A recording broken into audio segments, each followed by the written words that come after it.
What do, being crew? It's your boy Savon Thomas back with another episode of Coffee and Comments. And today we're reviewing the movie Dungeons and Dragons: Honor Amongst Thieves. Sometimes those enemies come looking for revenge.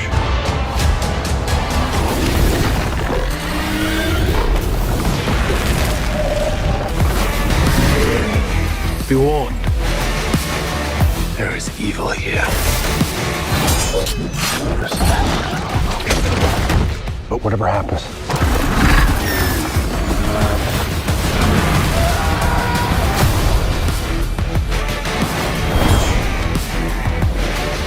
Again, welcome back. This is a review of the movie Dungeons and Dragons: Honor Amongst Thieves. And honestly, I was pleasantly surprised by this movie and how good it was. I prejudged this movie. I've never played Dungeons and Dragons, like the game. I've always thought games, can be labeled as nerdy. It is what it is. I understand. But of all the games to be like the nerdiest of the nerdy, Dungeons and Dragons for me is that game. D&D is like, if you tell me you're playing D&D, I'm like, bro, you are a super nerd. And it's okay. I'm not like, no judgment. Everybody has their thing that, they love. Dungeons and Dragons happens to be it. And so I was like, bro, I don't want to watch a movie about Dungeons and Dragons. Like, who wants to watch that? But shout out to my homegirl, Courtland. She went to go see the movie. And I was like, I'm going to join you because I have nothing else to do.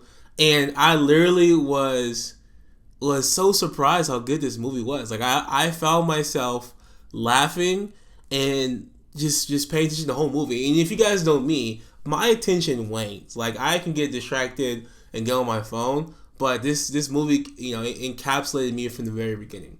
And so, for those that don't know, D&D, lore, anything like that, you're in the same group as me. So understand when I'm saying this. I have no idea, what Easter eggs there were that related to, the actual Dungeons and Dragons game. I have no clue. But the storyline for this movie, regardless, was still fantastic, right? So it starts off a little weird. You meet Chris Pine's character, who's the main focus of this movie, which he does a great job with his character as well.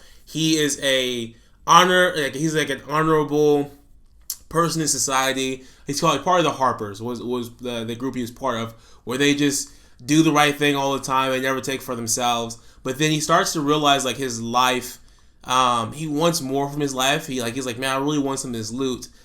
His wife ends up getting killed because of some decisions that he makes, and then he joins a gang basically, and so it just becomes this thieving person.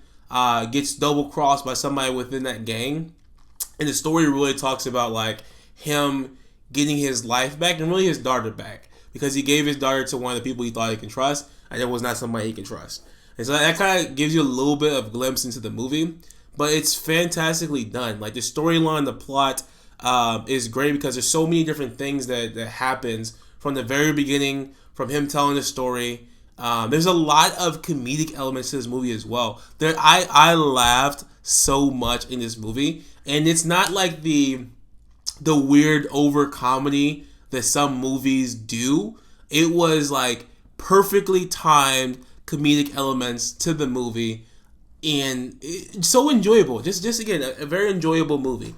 But the storyline plays out. Chris Pine and her name is Olga, I believe. I forget the actress' name. I think it's Michelle Rodriguez or something like that. She looks just like freaking what's his name? The dude who played Freddie Mercury has I forget his name. Literally was on top of my tongue just now. Rami Malek. That's what I was trying to think of. She looks just like Rami Malek. The whole time I'm watching this movie, I'm like, bro, is this female? Is this his sister? Is this female Rami Malek? So it stars Chris Pine and his character, and they're trying to get his daughter back from this person, and they get double crossed, and so they have to figure out how to get back into this city that's take a lot of different things there. And so they start running to different characters of people that they bring onto the team, and you have your sorcerer, you have elves, and then everybody's favorite part, all the women at least, is you get to see, what's his name, Regé-Jean Page, or Regé-Jean Page. Forgive me for messing that up.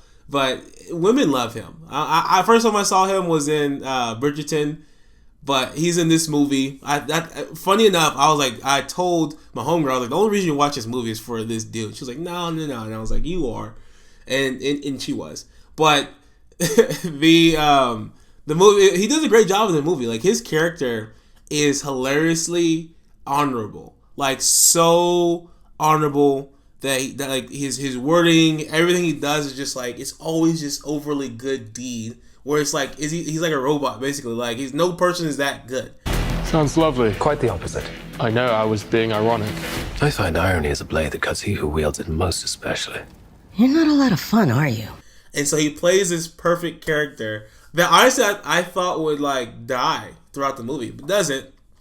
But that would die throughout the movie, never does. But he does a great job. Chris Pine does a great job. All the acting is fantastic. Storyline is there's some pieces where it can like improve, but for the most part, fantastic storyline. Overall, this movie is about 2 hours, 2 hours and 14 minutes. Could have been a little bit shorter, maybe, but it's still, I feel like the time of it was fantastic. I feel like people that love D&D probably, love the time frame of it. But great comedy, good action as well. I recommend you watch it if you haven't. I gave this an 8.2 out of 10. Fantastic movie. Very surprising how good it was. Again, go check it out. Trust me, you're not gonna be sad you saw it. You're not gonna be like, oh man, this nerdy bull crap. No, it's a fantastic movie. You're going to enjoy it. Dungeons and Dragons: Honor Amongst Thieves. That's my review. Thanks for tuning in to the episode of Coffee and Comments.